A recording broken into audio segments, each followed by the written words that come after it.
Hi all, it's V here. I'm in my kitchen today making my favorite skin product, beeswax balm. I only need two things for this, beeswax and oil. The beeswax I'm using is from my beehives, and if you want to know how I processed it, please watch my video on how to process beeswax. The oil I'm using is a coconut oil that I have infused with herbs from my garden, and if you want to know how I made that, please watch my video on how to make infusion. This particular batch is infused with calendula, chamomile, plantain, mullein, elecampane, and comfrey. So it's a really big mix and it's got this beautiful green color.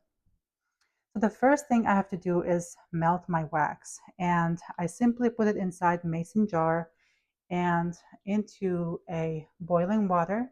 And it's a really slow simmer because you never want to overheat your wax. It will lose the beautiful scent and color. And as you can see, I'm using a wired rack on the bottom just to prevent the jars from cracking.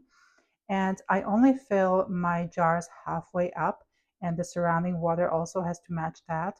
And you never really want to go all the way full because that will make your jars really buoyant. And that's why I have this weight here also to keep it from falling over or swimming around.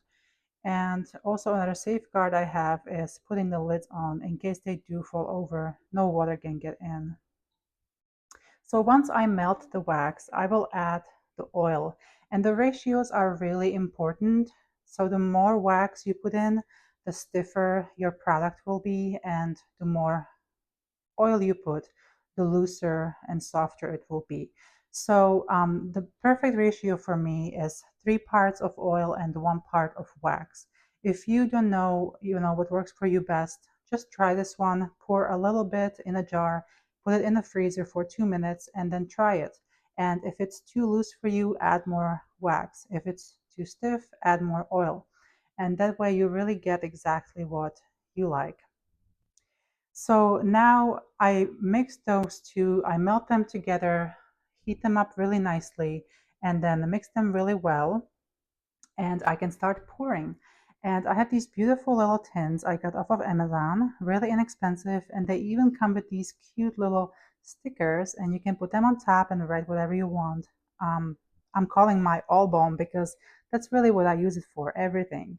It goes on my lips, face, hands, any cuts, bruises, insect bites. Really, it's like my one product, and I really like to keep it simple. And here is the end product here. And look at that. Doesn't that look beautiful? And so my ratio 3 to 1 basically gets you this like a stiff product, but it melts on a touch. So it's really, really beautiful. And that's it. That's how I make my favorite skin product. So thanks so much for watching Bees and Everything. And until next time, have a wonderful time.